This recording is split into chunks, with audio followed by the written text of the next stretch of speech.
we have an article on our Facebook page that's all about this, what they call the summer slide. So if we're gonna go over to Luigi and see what he has to show us over there. We actually have a link on our Facebook page to this, and like you said, firefighters can't let that information slide. No. They're saving lives. You can't really be like, can I figure out how to save this baby or not? No, you need to just save the baby. But this is from the government, and we have little things in here. What can you do to make sure that that information you don't let go of that information? And my favorite one, which is this top one here, is just go to the library, read some books, study something interesting to you. So what it's talking about here is that lapse between beginning of June and the end of August. If you don't use your brain, which is a giant muscle, you're going to lose some information.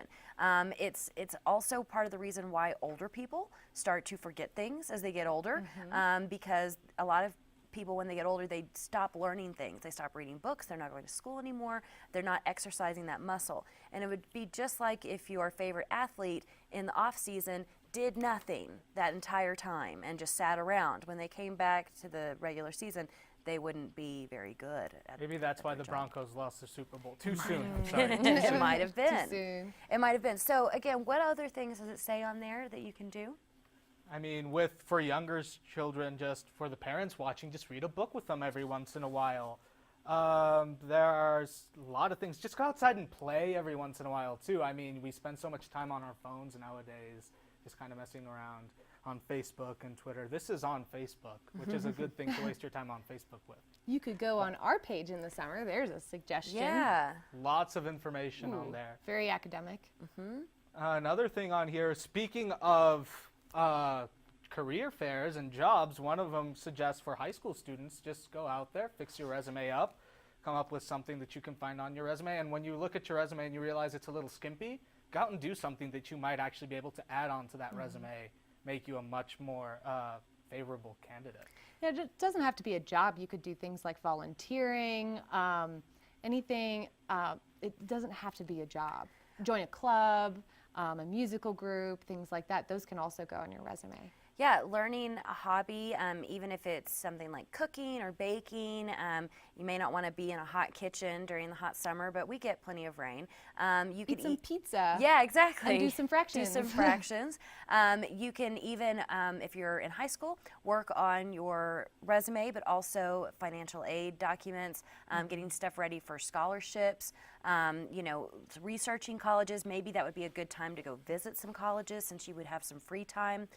And even meet, go to these college campuses and meet people that are there, get some contacts for when you do go to college. You may not be assigned summer reading, but this would be a great time to pick some books that you would enjoy reading, not things that are required of you. There's a lot of series of books that have become movies or TV shows that you could kind of get invested in and, kind of get lost in these books because you don't have other schoolwork, keeping you preoccupied. Yeah, summertime's my favorite time to read. That's when I read all my books, is in the summer. Exactly. So might as well, because summer slide, it is actually a true thing. One of the arguments for year-long schooling. So. Yeah, I remember I used to come back to school in elementary school and in August and not really remember how to write my name because you go a very long time without having to write your name, and that muscle memory even just vanishes. So you have to keep on your game. Remember, the brain is a muscle and you got to work it out. Absolutely. Well, let's see if we have any other questions on social media, see if there's time for at least one more. We have one last question, and I didn't know this was a thing. What is the difference between historic and historical? All right, so this is a thing, and again, it's more of a grammatical issue. So both are adjectives. Historic is an adjective that means something important or influential. So a really big, important thing is historic, okay? When something is historical, it is also an adjective, so you would use it to describe a noun, but it's anything from the past. Anything from the past, whether it's important or not. So, an occasion can be historic. A house can be historic. The Molly Brown House in Denver is historic. It is important and influential. There are historic battlefields where, like if you think about the Gettysburg Address, where that was, and all of the battlefields on the East Coast, there's a lot of really important things that happened there, so we preserve them. They are historic. But historical replicas or historical documents, eventually this will be, what we're doing right here, will be historical. May not be historic. Somebody might not go, oh, that was really important and we're going to put it in the Smithsonian. But it will be historical because it happened in the past. There are a couple of helpful hints to remind you. I'm always trying to give you guys tricks and tips to remember things. So like I said, any past event, anything that happened in the past 10 minutes ago was historical. It just is. But only the most memorable ones are actually historic. If you think about that ending, ick, historic, starts with an I, important. If it's historical, it ends in an AL, that means it's all of the things that happened in history.